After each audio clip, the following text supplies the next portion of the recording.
If you're going to try to grapple with what I was talking about being properly straightforward in light of trying to forge a new partnership, then you've got to be able to go beyond the great grazing field of metaphors. And specifically, you got to realize that everything that you can see, and I'm using see now in the spatial sense of new information, new observation, that everything you can see is correct twice. It's correct once in here and once out there. No metaphors, no reflections.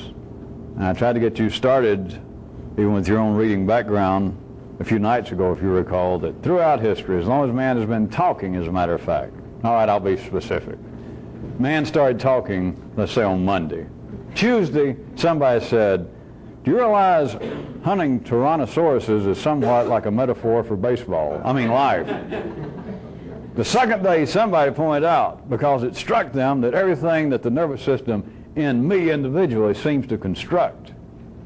I suddenly turn around, being the astute fucker I am, I turn around and it strikes me, Jesus, the kind of stuff I was thinking about me and my old lady back in the cave, I suddenly look over, when I heard about you guys were getting down there the other day, you were picking up rocks and throwing them around and trying to make up a game, and then some of you decide to vote and decide what the rules. It suddenly struck me that that is a metaphor for the same kind of stuff that me and her go through at nights when I say, hey, you know that thing where I like for you to dress up like the Pope and got the whips? It struck me that the attempted organization of the rest of you guys into some kind of play scheme is almost a metaphor for the kind of things I think about sexually. There's something along those lines. I don't know. All right, you recall. I tried to get you to see that. And it's also, you should be good enough by now, since anybody properly involved with this, whether you knew it or not, you're actually more of an intellect than all the intellects in the world, that you should see that it's really childish, and it's childish on your part if you're still playing it, to be that carried away, especially from somebody else. You can be a little carried away when I do it because we're operating in a slightly different direction. But to pick up something and read it and to suddenly think, there's just some ordinary poet, some writer out in life, and suddenly think, you know what, you could take this story here, I started out reading it, or this movie. I just stumbled in this movie, and it seems to be about baseball, but it's almost a metaphor. It's almost a metaphor for a guy's struggle with trying to fight off the rigors of age itself, the disappointment of life. You should not be impressed with that. Much less, all of you should be past the point of suddenly wondering, wait a minute, I want to see the credits and see who wrote the screenplay because this guy's got to be involved with some superhuman work. When he's not. How about in our lifetime? More or less in our lifetime. The first one always comes to mind since I love it so much, Moby Dick. Everybody sees that as being a metaphor, and I'm sure there are books written somewhere. I just have not been lucky enough to run across them. Of somebody going probably on and on and on and on and on about probably what a great guy Herman Melville was and how off on the side he must have been a mystic. Do you understand that somebody can write something like Moby Dick and not be involved with some kind of revolutionary work? Do you understand that? And yet, once it becomes part of the history, even a contemporaneous history of some group of people, they'll say, wait a minute, this thing, look, Homeward Angel, suddenly last summer, who knows what, that this suddenly becomes to the general mind of the intelligentsia of some group of people that this thing is more than a story about fishing. This is more than a story about summer baseball. This is more than just a story about the inner conflict between a boy and his father. This represents the eternal conflict of humanity trying to resist the onslaught of technological progress that's going to bring about a deepening of the feeling of inhumanity one man toward another. I'm telling you, some of you thought it was jokes. I have said that one of the great metaphorical, if you want to look at it that way, popularly available artifacts is Green Acres. I know I've said that several times. A lot of you really laugh, and you probably thought, well, hey, that show was so crude, he's using that as kind of an inverted, spitball, to go back to baseball. And I'm not. It's got all the classic characters. Shakespeare might as well have wrote Green Acres. But there is no great ability involved, nor is there any real prize to believe that you see metaphors everywhere. That's not it. You've got to see now. And I'm not doing this to try and straighten out your thinking in some literary fashion or in some literary area. It has more to do than this. It's not me proving, hey, I know something the rest of the world doesn't. This has an importance that I'm not going to try to limn for you. To realize that the very things that strike you, that maybe I pointed them out, or maybe you were already fairly good on your own before you met me of believing that you saw metaphors, that you could hear about the struggle in Northern Ireland between the Catholics and the Protestants, hear about the struggle in Lebanon between the Christians and the Muslims, and then suddenly right after the news, then they'd say something about how this seemed to have affected Wall Street, and maybe you had a flash of, wait a minute, what seems to be struggles between so-called religious groups is also a struggle between capitalism and non-capitalism. You have not seen a metaphor, even if that was a shaky one. You haven't seen a metaphor. What you have seen is you have seen the correctness twice. That you saw something that was in your own vision, in your own consciousness, that, hey, that's true, and it's true in me, but it seemed to have been triggered by something that was presented to you as being, here's something that's true, or here's a situation out here. But it can be vice versa. They are not metaphorical, and it's not simply a matter of reflections. Strike simply. It's not a matter of reflections. All right, strike is not. All right, strike reflection. It's not that what is going on out here is almost a reflection for things I've thought. No, no, no.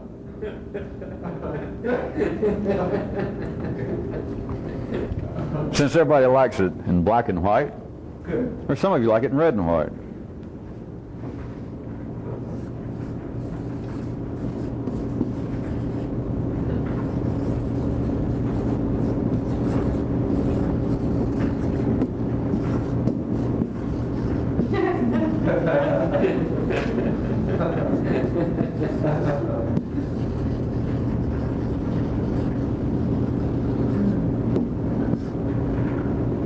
Or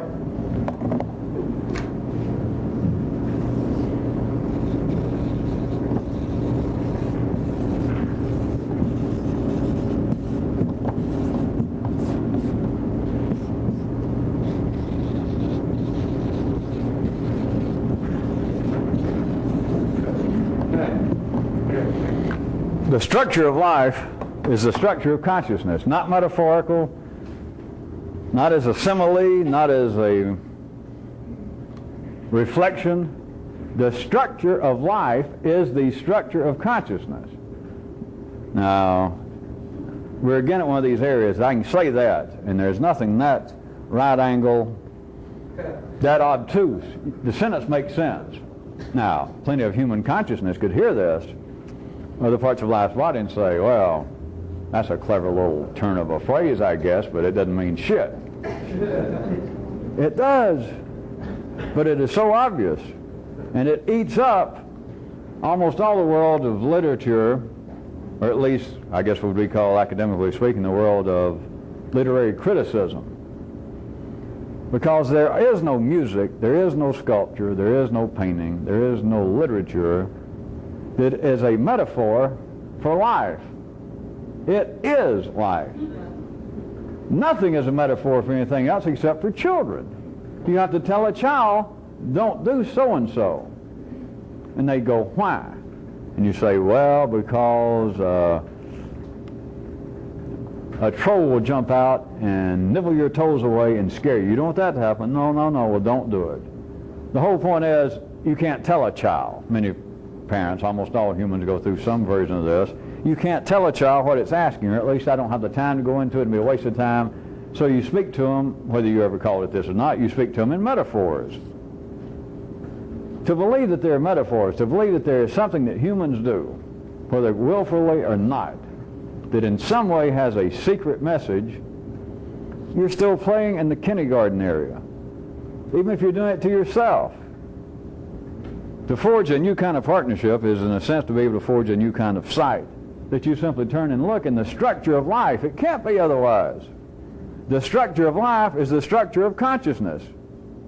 It's so obvious, it's why nobody can see it. Well, plus, in the city, it'd take away a lot of things that people do as a pastime. It would take the wind out of almost all the city sales. And I don't mean the cut prices going on at Magnum's. People could not hardly navigate the waters were it not the feeling, even people that you would assume probably, since most of you fit either into some variation of the intelligentsia or the thinkers or artists,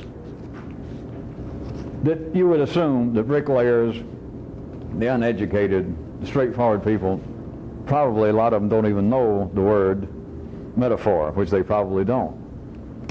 But they are subject to the influence of the reality behind, that is the nonverbal energy that is the reality behind the word metaphor.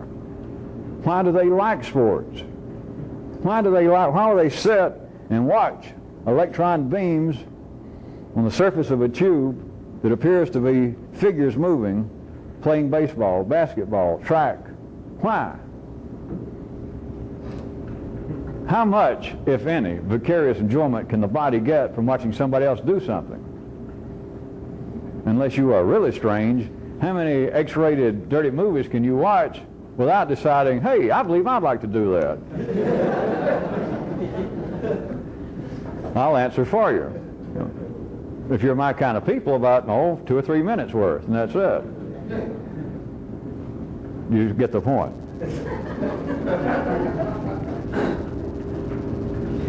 Even without a verbal, without a yellow circuit kind of tie to the reality, with the surface of the reality of what a metaphor is, everybody on the planet feels it.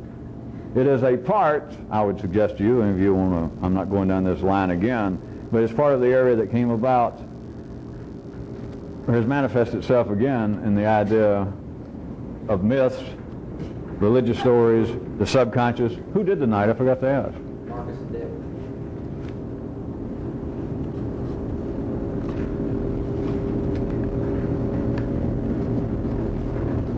There is not the straightforward observation, the straightforward dealing, one person with life.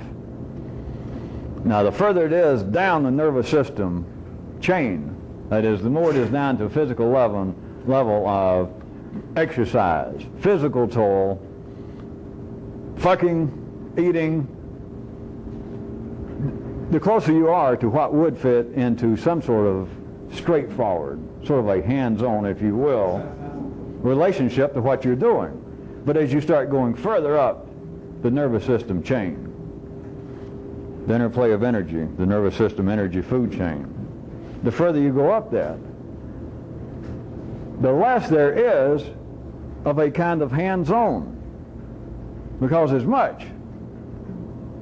many people may enjoy music, let us say, as many people in the group even write music, perform music, to sit down and write a piece of music, and as much as you enjoy doing it, and to play it, and to hear it, what have you actually done?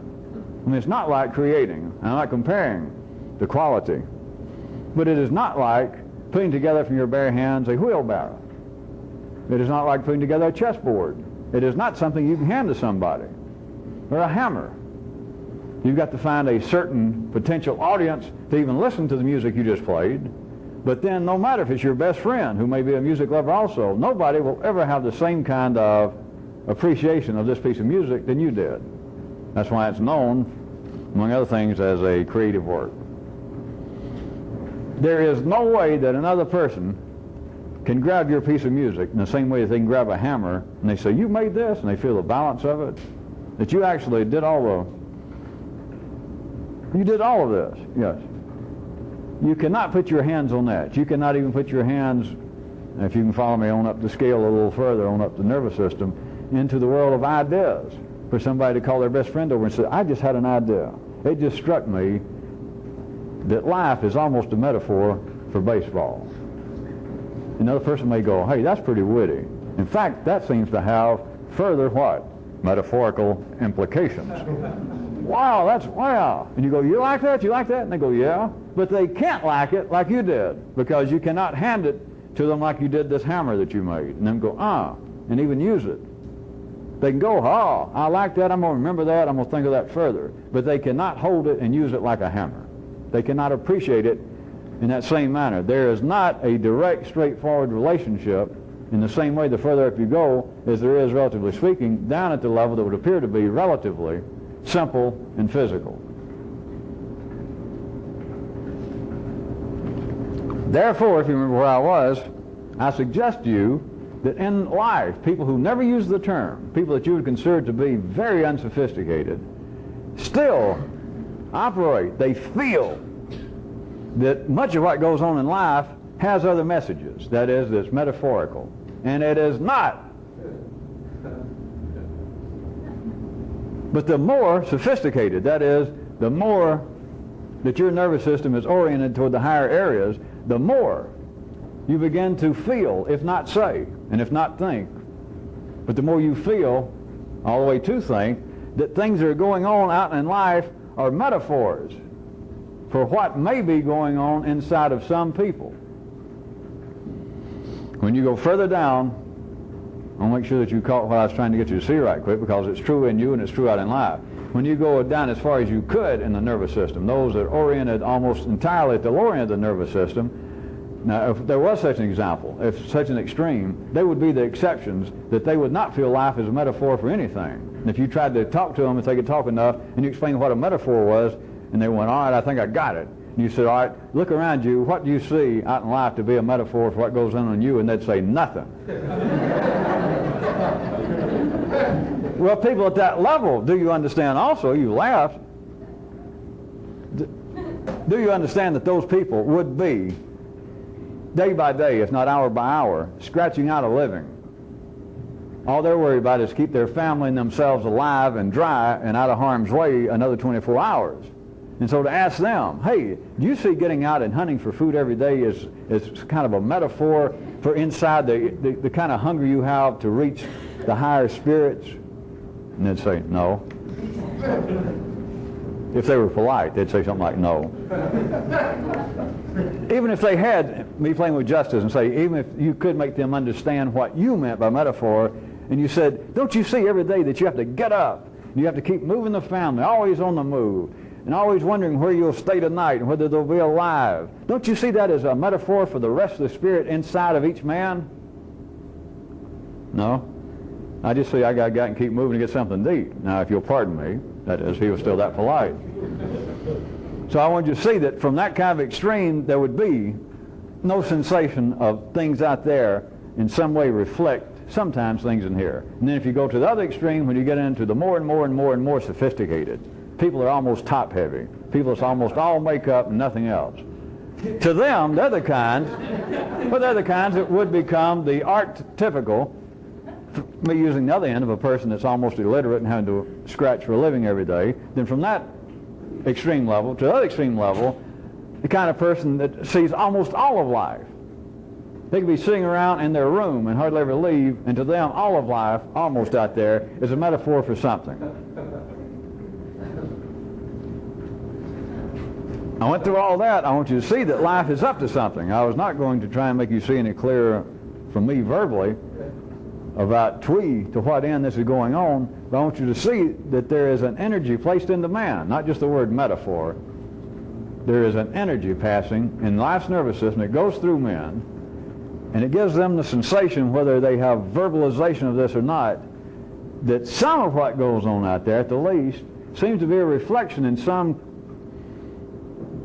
at least perhaps semi-convoluted manner, to what may be going on in here. And forget all of those adjectives and adverbs. I just told you. The structure of life is the structure of consciousness.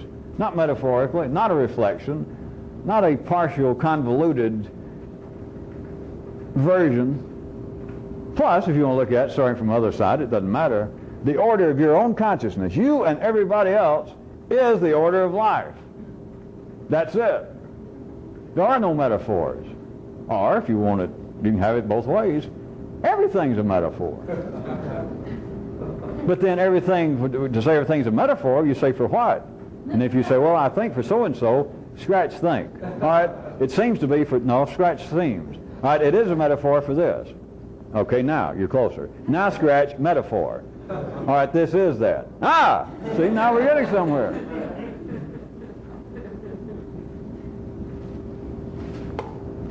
See, I slipped and let Kyrie tell you this a few nights ago when he pointed out that to a real revolutionist, it's all the same. Which was not a negative slosh off of life. It was not a pejorative observation of any kind. To a revolutionist, it's all the same, rather than the fact that there is a pragmatic difference between a styrofoam cup and a flip-flop. I'll grant you that. But it's all the same. Different uses, but it's all the same.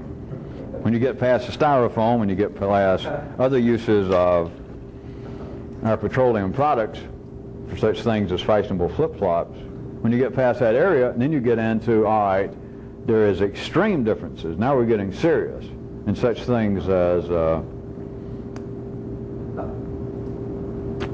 family love and the threat of atomic warfare. No, there's not. Well, there's the same difference between flip-flops and a cup, but it's all the same. Yes, but don't you see that the atomic tensions of the modern day are beginning to be reflected in the increase in strokes, high blood pressure in humans? No, I don't see it's a reflection. It's the same thing. And of course, the city consciousness, it cannot be the same thing. It's silly.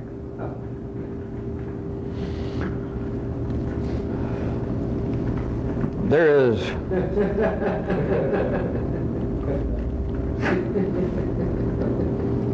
is, I guess you can consider this a semi-aside.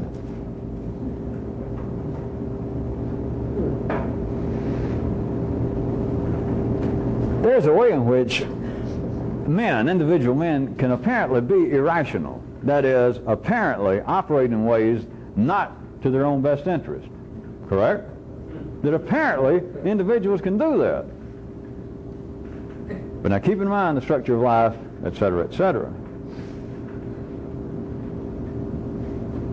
And for me to use the term irrational, this also includes many people, this would be synonymous with many people's conception of untoward behavior, even evil behavior, which is still irrational, is what I want you to see.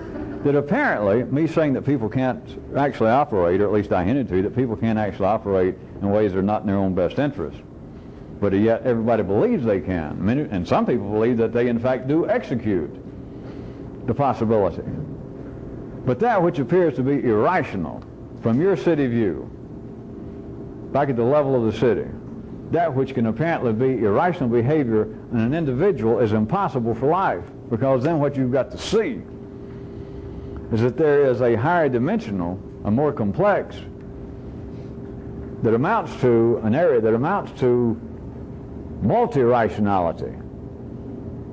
In the same way that no one part can know everything, no one piece can be irrational enough, that is, operate in ways that apparently are against its own best interest, to actually be against the best interest of life. Because those individuals, even groups at times, that other groups are judged to be irrational, that you people are operating in ways that are not in your own best interest. No matter what you believe, the rest of us can see it. That doesn't mean anything. It just simply means that you're on the same level as they are. Because life cannot be irrational, except that which appears to be irrational at the 3D level fits into a multi-rational. I was afraid of that.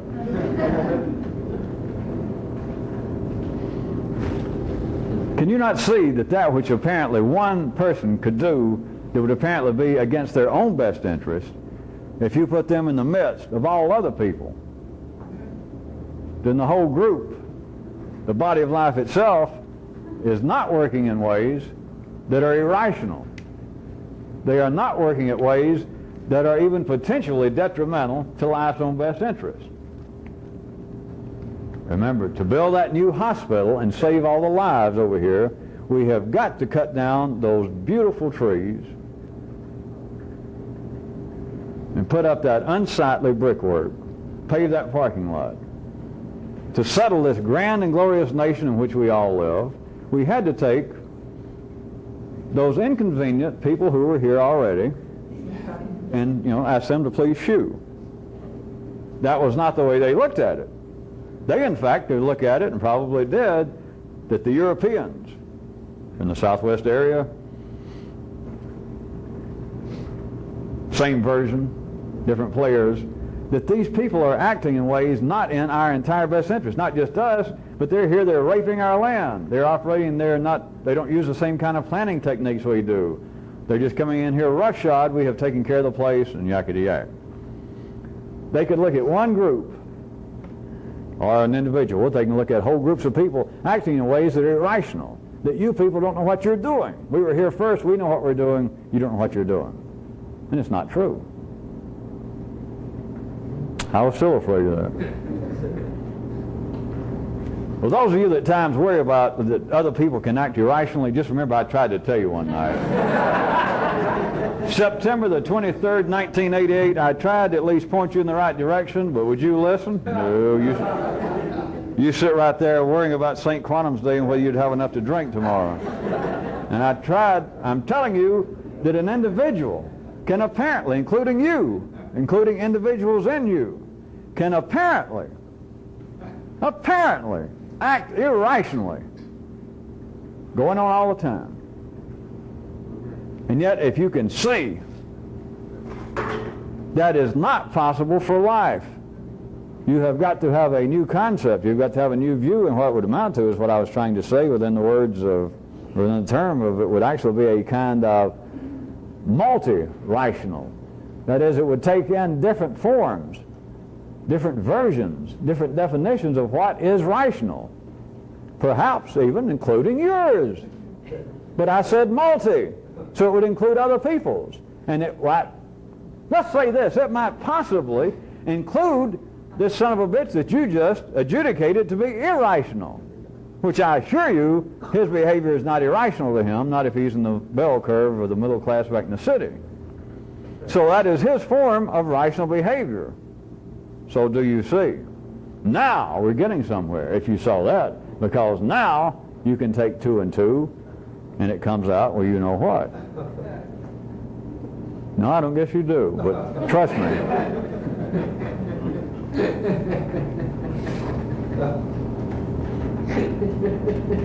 Also, as long as I'm here, how about a semi-side number 2?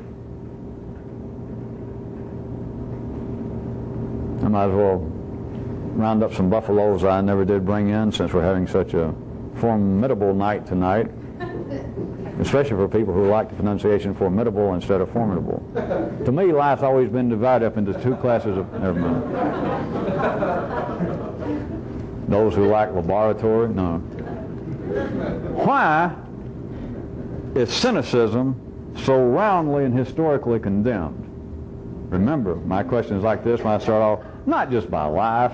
Come on, folks, we're not children anymore. Not just that people condemn cynicism here and there.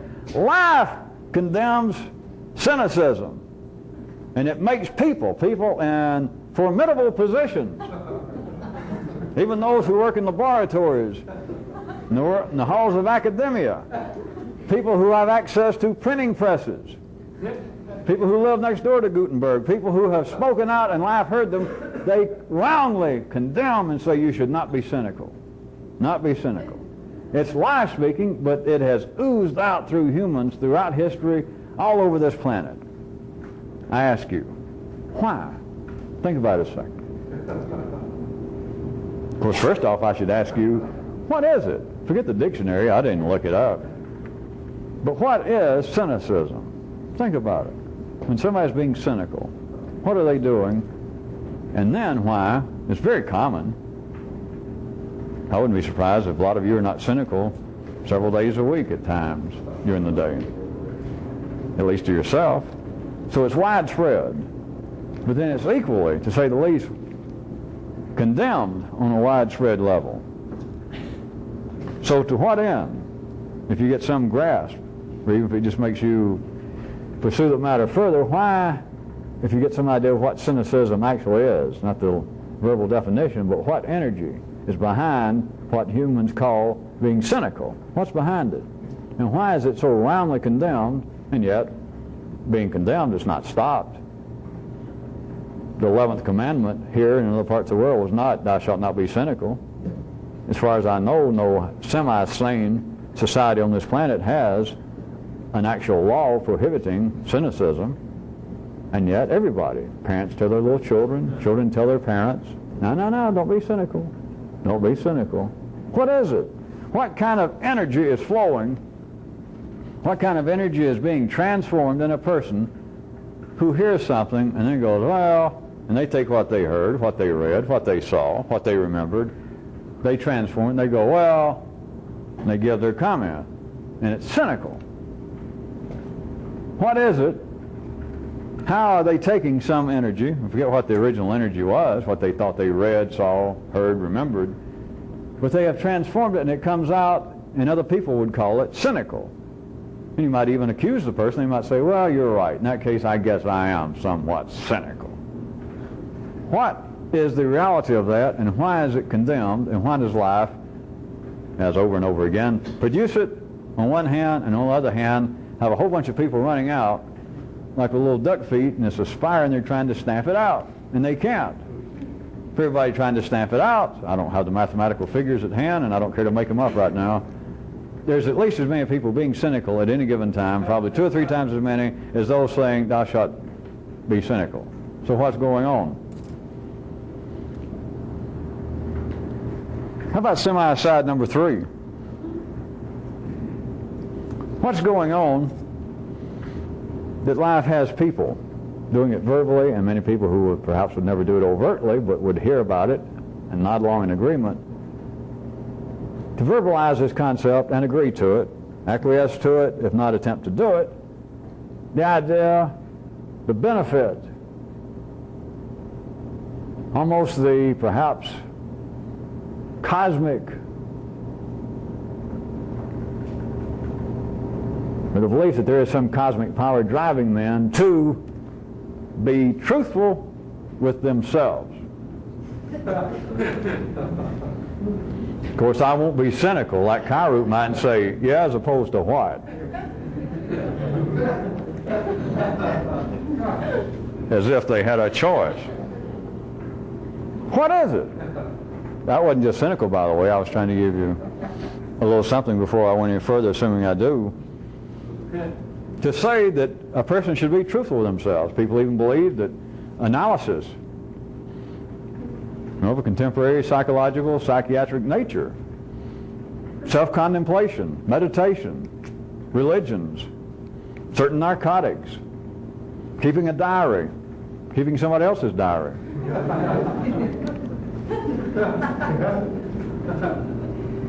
I just thought of one I liked. Seemed like I might have stolen it from Kyrut, and it may be showing up. I hate to do him before he did, but yeah, it is going to show up. Never mind. I don't want to do it. I don't want to ruin it for you. Remember, it has to do with graphology.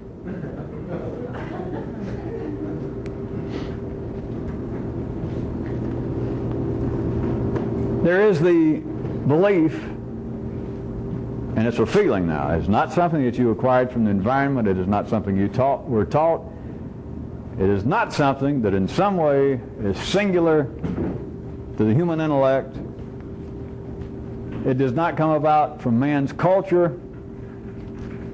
It's life. Life puts into people, always has, as long as Ben's been talking, this feeling that comes out in the term, the directive, the belief that you should strive for more truthfulness with yourself. It's been around as long as you have got recorded history. What in the world does that mean? Now, if I hadn't asked you, or if you were just ordinary people, which I'm going to pretend for tonight that you're not, if you're just ordinary people, you'd want, is there a prize? If so, I'll raise my hand, because I can tell you what the hell it means. Of course, that's the whole city, raising their hand. Yeah, are you dumb? It must be a trick question. To be truthful with yourself, we all know what that means here in the city, don't we, folks? And the city go, yeah. But now I'm asking you, what does that mean? Now, you thought you knew. Many of you, whether you use these terms or not, you thought that getting involved with this would be along similar lines, that the person's got to be more truthful with themselves, perhaps even learn to be spontaneous. But at least you got to learn to be truthful with yourself. As I said, I wasn't being cynical. I was trying to start you off with a little laugh or breathing room when I started. But first off, let me ask you, as opposed to what? Well, now city folks would say, all right, we've got an unconscious mind and we have a conscious mind. We're driven by some of our older animal instincts, and then they are in conflict at times with the pressures of society, the cultural norms that we picked up. That is, we are taught by our family, by our culture, by our religion perhaps, that we should be polite to strangers, when in fact it creates this kind of psychic armor over ourselves that someone steps on my toe at the supermarket and says, oh, pardon me, did that hurt? And I say, why, heavens, no. Think nothing of it. When truthful is, I hate to be crude, but when the truth be known, I would like to say, well, you fat pig, why don't you look where you're going? I got corns on that foot. Yeah, what do you mean did it hurt? What do you think when a 300-pound tub like you steps on me? Damn right it hurt, you clumsy, etc. And there are those, and it's not now, this is not just a contemporary post-Freudian dynamic.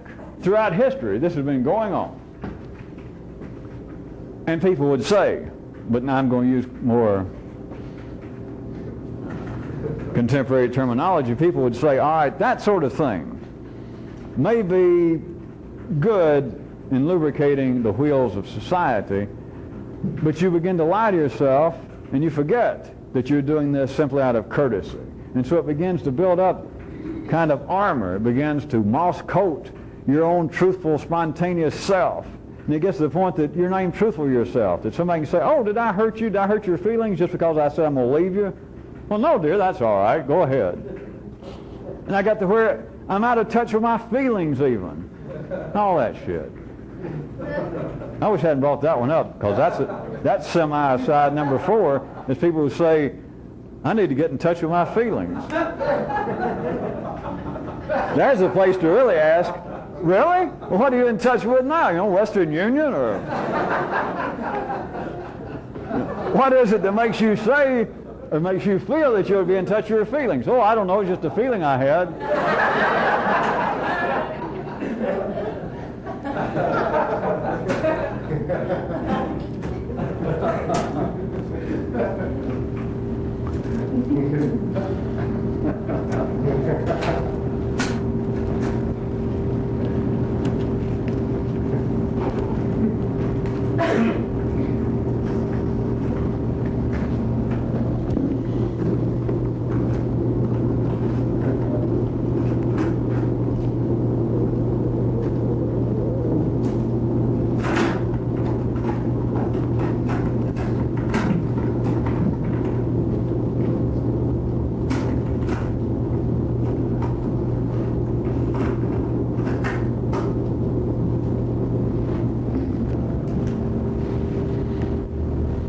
Well, I'm not going much further with this verbally tonight.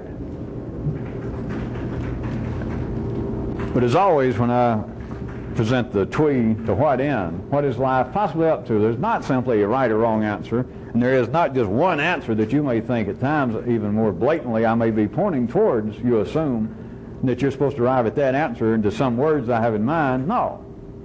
If I'm going to carry it that far, I'd carry it that far. Or at least I would say, this is some way station, can you see this much? But sometimes I should be able to just present something, and sometimes it does have its benefit with some of you, as it's proven out. To ask yourself first, and then get to where you can do it non-verbally, or at least don't get tangled in the words, because I give you the words, but then try and what is it that life could possibly be up to that's made people believe that they should be more truthful with themselves? And then the little sidesteps is, well, that assumes that we're not truthful to ourselves. How can that be? Who am I truthful to? Who am I untrue to? In what way am I being untrue to myself? How is any of this possible? And of course, one, I will go this far, that at least at the three-dimensional level, that is, linear consciousness, will soon take you down one of the little side tracks, is, all right, we are being truthful with ourselves. Even people who say, well, I'm not being truthful to myself. Ordinary people, I'm being truthful to myself to them because that's what I think. So therefore, this is at least a cul-de-sac right here. But still, you're left with this. All right, But why in the hell, to what end, has life done this? To make you go, well, wait a minute, this is a strong thing, this is an open-end proposition, something that would probably take me the rest of my life to pursue, but you pursue it a certain way and you can't go. Forget almost an infinite voyage, or at least a 68-year voyage. You go back 2 inches and you think, wait a minute, this is insanity. The question is moot. It's impertinent. But why is it that I took it as being pertinent? Why has life made people believe that we should be doing this? Well, insofar as there is any reality, which of course there is, to the purpose behind life, telling men, making men feel that they should be more truthful themselves. Whatever the reality is, I was going to go this far with you. That kind of straightforwardness is not something to strive for with the revolutionists. That is the minimum operating procedure. That's minimum. Like right now. Not on your deathbed, not at some moment that finally, in spite of what I have told you, a picture of Buddha's brother-in-law floats under your door and a light issues from it and you go, now I see, forget all that. Now I feel as though I'm truthful with myself. You got to start there. It is the minimum requirement. That is one of the reasons of me pointing out, I shouldn't have to do it much anymore, that you can't continually drink. You can't continually take dope. There are distractions. I'm not even going any further with that. That's just rather materialistic examples I can pull out for you. But you should see that there are things that go on not just in you individually, although they do go into you individually. They are not unique to you. They're not singular to you. You didn't pick them up through some individual virus. You didn't pick it up through the personal traumas that you believe you suffered. It is through all humans of believing that they are not being truthful with themselves and that there are reasons. You got to operate on the basis that there are no reasons. There are no excuses. There's nothing to hide. There's nothing to reveal. There's only that to abandon. There's only that to transcend.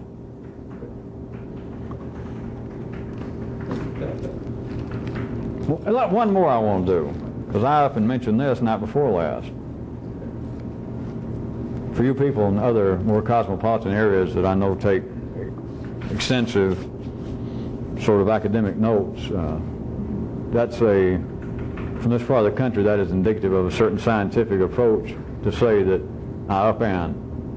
No, I didn't want you to go searching fruitlessly through some northern book of physics or chemistry. But not before last, I often mentioned this anyway. So, a night of questions. I got another question for you. This kind of thing that you ought to be out running early in the morning, those of you who not, you ought to be doing it anyway, if you don't ever have any good thoughts. And perhaps you're running way uphill and there's a church with one of those good inspiring names like the Snellville Episcopal Church of St. Michael and all the angels. I always like that one. This is really an aside, but not being an Episcopalian, I always see these churches and I wonder, are they offshoots somewhere that's the first Episcopal Church of St. Michael, and then they list maybe just 200 angels they like instead of all of them. I guess that's why I'm not Episcopalian. At any rate, it should strike you somewhere along these lines. Let me give you the question. We're going to run out of time tonight. What is the difference between ritual and entertainment? Can anybody believe that you ought to have that kind of thought by passing a church at 6:30 in the morning out jogging? No, what you'll be doing is remembering that Kairu one time said exercise, he gave a definition, was some kind of unjust, unnecessary tax placed upon the otherwise decent, peace-loving people such as ourselves. But wait a minute. In things like religions, here it is, you go in, Catholic Mass, the kind of stuff they do in the Episcopal Church, the kind of things they do in temples. You could go in, of course those that grow up into it, it'd be a little, you know all that. But if you walk in and look, You say, all right, it's the ritual. I'm not sure exactly what all this stuff is, and people walking back and forth, and the music coming here and there, and lights flashing, and people waving things, and wearing funny clothes, and nodding around. And you say, well, there's some kind of ritual that I may or may not have any knowledge of. But it's also something else. And this is not cynicism. Although it could be. If an ordinary person did it, you could look at it and say, wait a minute, I don't know what the hell all that means, and I'm not interested in religion. But I'll tell you one thing, they don't see it this way. I guess they're up there, and most of them like they're half asleep anyway. They're just going through the motions. But this is a form of entertainment. They just don't see it. It is. So why? Why in life, and I could have used two other terms, but why in life, I believe these two are indicative to where I'm trying to split things for you to see that life has already done it, but for me to indicate the split, that this is two very indicative terms to divide up that which you would go out and there's a group of people, one person or a group of people, are doing something, and they're the dominant figure. That is, they're up on stage or on the altar or whatever it is.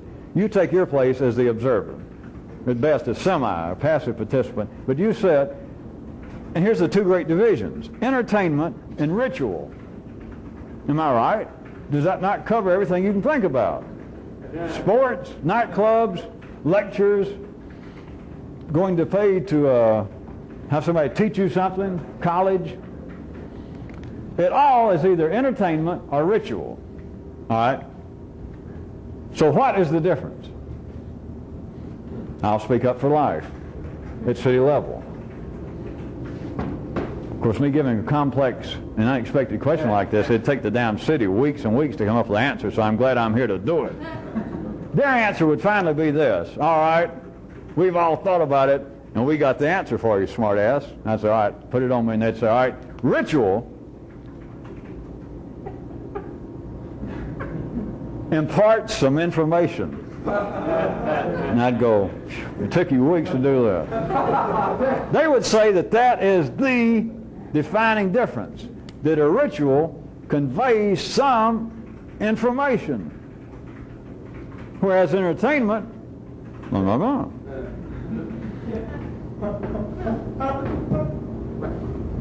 This is a dramatic pause for a few seconds. I wanted you to think about it. Seems to be true, does it not? Everything they say in the city seems to be true. Always does. That would seem to be, yeah, all right, let's put a comma there and press on. What do you got to say next? Wait a minute. It seems to be true that ritual, that which I'm calling ritual as defined, as divided from mere entertainment, that ritual in some way carries info of some kind. Whether you agree with it, whether it seems to be useful.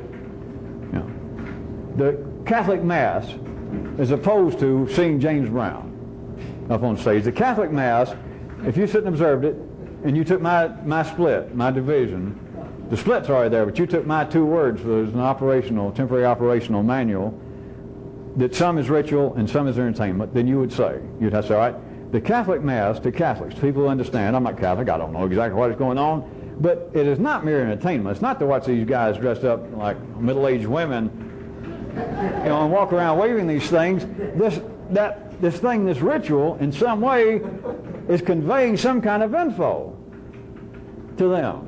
It represents, perhaps metaphorically, but it represents some kind of message of, I think it has to do with Jesus being killed and what he represented and the new life and the chance to, you know, something. But it conveys information, whereas watching James Brown is entertainment. Right?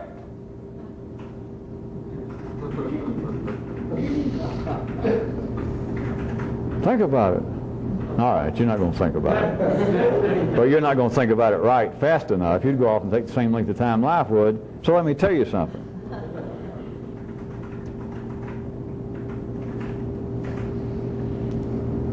Much more implied than I'm going into. We don't even have time, and I'm not going to even try to push it much further tonight.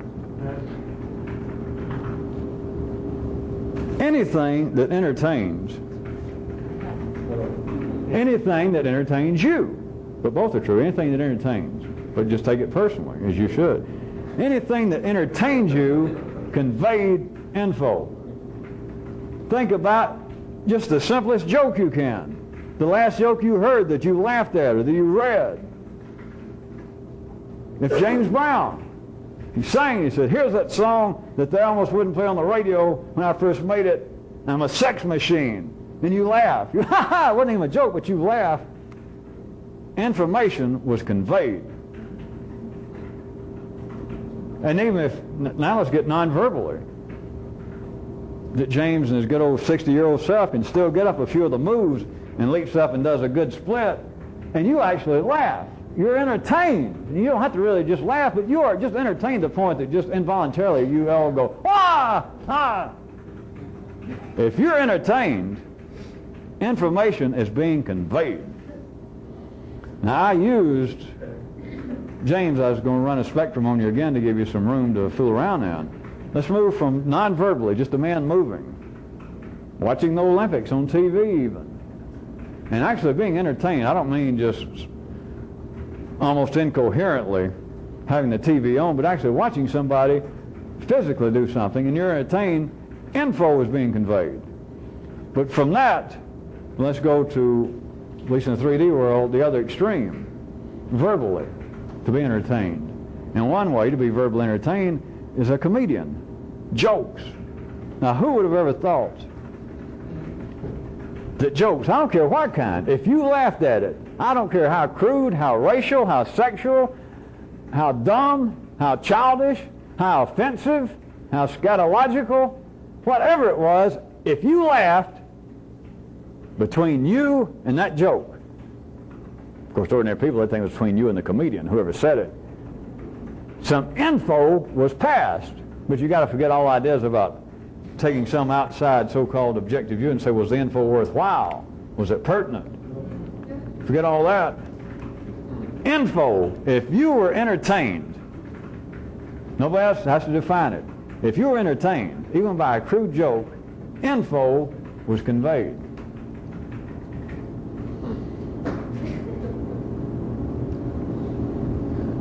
There's a lot more to that, as I said, Friday night, sometimes we run out of time, since it's our short night.